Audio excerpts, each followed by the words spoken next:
Ayan, luto ng ating pampano fresh. May radish. Yan, pinipito ko yung aking pampano. Niluya na yan. Parang lang. Dapat i-spray ito eh, kaso ilang araw na ito kaya hindi na sa pwede pahintin. Niluya lang muna sa pag-coordinate lang. Yan, para sa ating aromatics, naliwa ko na maninipis na ginger. Then we have garlic, radish, and yan, combination ng leeks, kutsay, at saka dahon ng sibuyas. May rice wine din tayo ilalagay. Yan.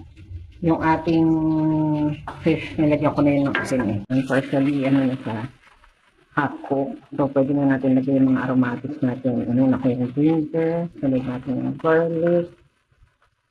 Tapos, lagyan lang natin ng ano to, konting soy sauce, sugar, and rice wine. Basta lagay na natin lahat yan. Lagyan natin sa malito para mag-combine na sa lahat ng aromatics na yun. Pansinin nyo, hindi ko na sa ginbate itong radish ko. Buo, ano na lang yan, maninipis na hiwa na lang yan. Yung katulungan. Isayin natin. Yung oil ko, konti lang. Yung pinagprituhan ko lang din. Basta hindi lang siya benefit yung fresh. Medyo ano na natin siya. Bisahin. Saka natin lalagyan ng rice wine.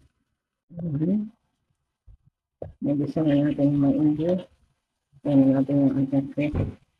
Baliktarin natin. Pwede tayo naglagay ng konting rice wine. Sa fish lang natin ilalagay yung konti lang. Ito, paliguan natin. Okay. Baliktarin ko na ulit. Nalagyan natin ng konti pa. Tapos soy sauce. Pwede tayo naglagay ng soy sauce. Siguro mga 2 to 3 tablespoon na. Kasi yung pinakain natin. Kaya lang muna natin rice. Isipin ng fish yung ating soy sauce. Paliguan natin ganyan. Then, maglalagay tayo ng konting sugar. Mixin natin dyan yan. Para bago tayo maglagay ng water, hayaan natin siyang mag-mix niya ito. Minsan ito, pantay yung alat at tamis lang. Hindi siya sobrang tamis. Pang-balance yung flavor na yun. Balik na rin natin ulit. Maano sa akin. Ito tayo magpapakita. Ito na yung flavor. Tapos maglalagay na tayo ng water. Ito ready ko hot water, one mug. Yan.